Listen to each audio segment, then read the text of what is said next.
Au mois de septembre, nous avons entamé la théorie symbolique. Nous avons commencé par le tout début.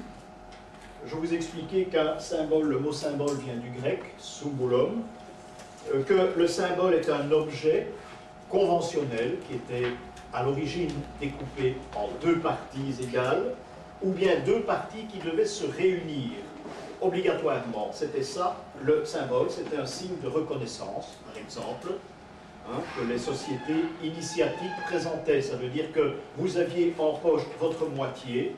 Si vous deviez participer à la séance qu'organisait la société, il faut se replacer à la Grèce antique, on l'a dit. Vous présentez votre moitié, eux présentent l'autre moitié. Si ça colle, vous pouvez rentrer. Vous pouvez essayer maintenant qu'un billet de 100 €, vous découpez au bon endroit et celui qui correspond bien peut rentrer. Voilà, c'était ça. Donc ça, c'est l'origine du symbole que l'on appelait à cette époque-là la symbole. C'est seulement à la fin du 19e siècle que l'on employait l'expression. Il y a une raison, vous savez, l'expression, c'est devenu le symbole. Alors nous avons vu par la même occasion qu'on lance le mot symbole un petit peu à tout ce qui nous entoure. Un sens interdit à la rue, un signal, poteau de signalisation, eh bien on dira très facilement, c'est un symbole. Un drapeau, ce n'est pas un symbole. Le symbole, je le répète, c'est une convention entre deux personnes ou entre un groupe de personnes. Alors on avait donné comme exemple la coquille, la coquille qui à la fois représente la marque Shell. N'allez pas dire que c'est un symbole qui représente la marque Shell, absolument pas. Nous avons parlé de la coquille qui se trouve sur le manteau d'un pèlerin. Ce n'est pas un symbole non plus. Et finalement, nous avons parlé de cette coquille que les pèlerins ramènent lorsqu'ils ont fait le pèlerinage à Compostelle. Alors là, oui, il s'agit d'un symbole. Il faut bien faire la différence entre les trois. Il y a trois sortes de symboles, c'est les tritèmes qui parlaient de cela. Il y a le langage profane. Le langage profane, c'est ce que nous parlons tous les jours, ce qui veut dire que nous sommes très loin d'avoir été initiés. Il y a le langage théologique, c'est quand on parle d'objets sacrés. Et il y a le langage philosophique qui, lui, ce langage-là, englobe tous les symboles que nous allons étudier durant ces différents cours. Je vous ai donné comme exemple les maisons de la Grand Place. Ça, c'est très facile, c'est tout près de nous. Où nous allons rencontrer les trois langages que nous avons développés la fois dernière, c'est-à-dire le langage profane d'abord, lorsque vous avez une maison de la Grand Place qui porte le nom d'un magasin, la dentelle X par exemple, eh bien, c'est le langage profane. Cette dentelle X qui est représentée à la façade de la maison de la Grand Place n'est pas un symbole, sinon profane. Dans le domaine de la théologie, eh bien, une maison de la Grand Place s'appelle Sainte-Anne. Il y a une maison qui s'appelle Saint-Joseph, il y a le Mont Tabor, ça c'est le domaine de la théologie. Et puis finalement, ce qui nous intéresse à nous, c'est la symbolique, le domaine philosophique, eh bien, lorsqu'on prétend que les maisons de la Grand Place donnent une sorte de rébut alchimique qu'il faut comprendre maison par maison. L'exercice peut se faire, c'est très intéressant. Voilà donc les différences qu'il y a entre ces trois langages. Je vous ai dit aussi que la coquille est le plus vieux des symboles. D'ailleurs, nous avons réuni tous les endroits de départ pour Compostelle sur une carte de France et nous avons constaté que tous ces points mis ensemble eh bien, donnent exactement la représentation de ce que l'on appelle la coquille Saint-Jacques.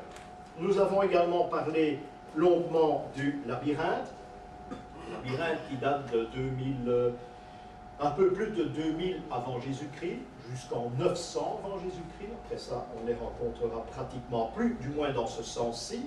Ces labyrinthes qui étaient gravés sur des routes, dans les rochers, et qui indiquaient aux bateaux la route qui se dirigeait vers le nord, c'est-à-dire le paradis des Celtes.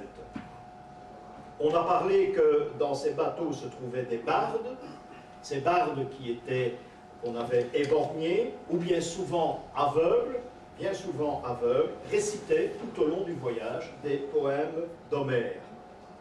Homéros veut dire aveugle, automatiquement, hein, ça fait abstraction du moins du nom du poète, de l'écrivain Homère, qui vraisemblablement n'aurait jamais existé. Donc, je termine, et c'est par là que nous avons terminé la fois dernière, c'est que le symbole est un dessin qui a une clé obligatoirement pour pouvoir le dessiner. Grâce au dessin de la coquille, on peut obtenir le code, c'est plutôt l'inverse, grâce au code qui est une croix, on peut obtenir le dessin du labyrinthe. Cette croix deviendra la croix celtique.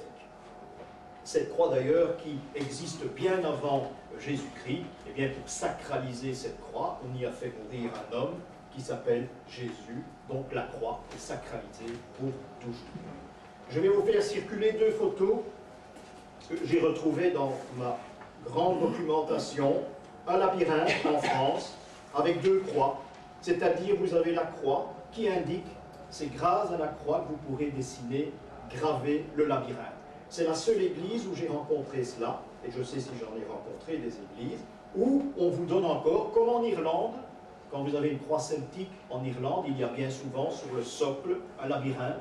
Eh bien ici c'est une église, c'est une petite église qui se trouve en Meurthe-et-Moselle, à Lorry, petite église qui aurait été conçue par Jeanne d'Arc, du moins elle l'aurait payée de ses deniers. Donc le dessin du labyrinthe consistait, vous vous rappelez, hein, à placer une croix. Grâce à la croix, vous pouvez tracer ce labyrinthe, sinon c'est pratiquement impossible. Et grâce aux 4 points que vous donne le dessin du labyrinthe et de la croix, vous avez le tétramorphe, c'est-à-dire les animaux de l'Apocalypse que vous connaissez, qui se placent d'ailleurs tout autour de Jésus, que l'on a placé au milieu. C'est de la récupération symbolique. L'Église l'a récupéré, en a donné un autre sens, peut-être, mais c'est tout de même une récupération très ancienne, et c'est ce que vous trouvez dans toutes les églises, dans toutes les cathédrales, c'est toujours la même représentation. Jésus au milieu, qui a derrière lui la croix celtique, bien souvent, c'est le cas entre autres à Chartres, et alors les animaux de l'Apocalypse, ces animaux qui seront le symbole des évangélistes. Ça nous verrons beaucoup plus tard, parce qu'il y a beaucoup de choses à dire à ce sujet.